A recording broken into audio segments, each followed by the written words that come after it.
Hey, Jeff. Who? The pedophiles! She was so sexy, she was asking for it. Oh, she was only technically a girl. She acted like a woman. It's just so easy to blame a kid, isn't it? That is Canada's very own Ellen Page in the new movie Hard Candy. Page plays 14-year-old Haley Stark, who chats to an older man online. But when it comes time for them to meet, it's Haley who's controlling the situation. The actress sat down with Seamus earlier this week to talk about this indie film that is getting spectacular reviews. It was a difficult movie in the beginning for me to even pop in the DVD player because here's a movie about a young girl and a pedophile, and then she turns the tables on him. And you know it's not going to be easy to watch, but boy, how difficult was it to play, you know, this Avenger and to get into her mind every day that you were on set? You know, I don't know. Really, it was about just connecting to her emotionally and connecting to her heart. I saw her as this teenage girl who was really angered about something that was taking place in society that she felt was being ignored and justified, and she was just going to do something about it, you know? And she develops this agenda, and she's going to succeed no matter what. And, you know, there's things that anger me, and it was about just connecting to that, to her passion, which symbolically I found pretty beautiful, and just about going with that, you know? And this rage you have to direct at this man. I mean, this movie is almost entirely two people in a very close confine.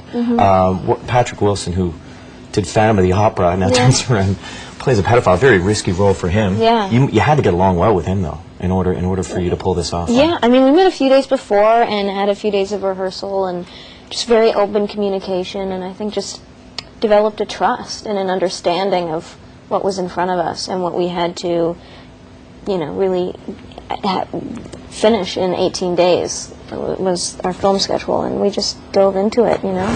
There are some scenes in this that, you know, I have to think when you were reading the script, you must have thought, you can't be serious. Yeah. I mean, I got the script, and it was like, you know, I couldn't stop reading it. It was so engrossing.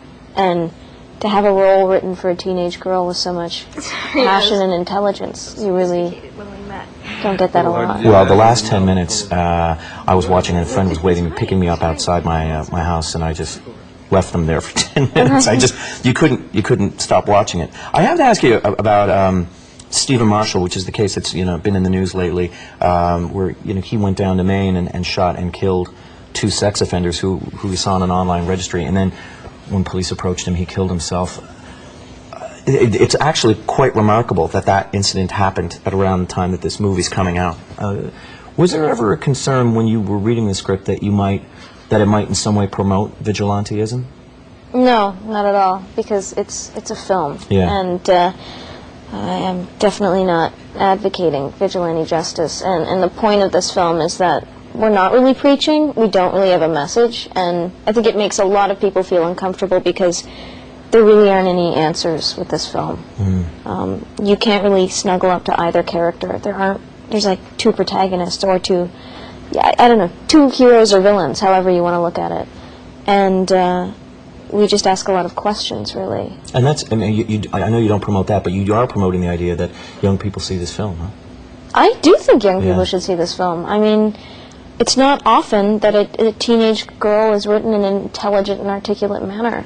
And usually they just, you know, put on eyeliner and, you know, try and date the cute boy. And that gets frustrating and stereotypical and cliche. And at least here's an extremely intelligent young woman who's very passionate.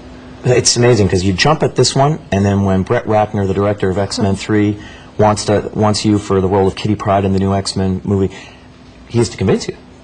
Well, you know, I don't know. I mean, it was very unexpected. I just graduated high school in Halifax, where I'm from, and he had seen a very early version of Hard Candy. Yeah, we saw it at Sundance or something, and heard about it, and I was just a little hesitant. I wasn't sure, you know, like making that step, jumping into that world. It's a pretty massive transition, and there was some anxiety, but ultimately decided to do it, and I'm so glad I did.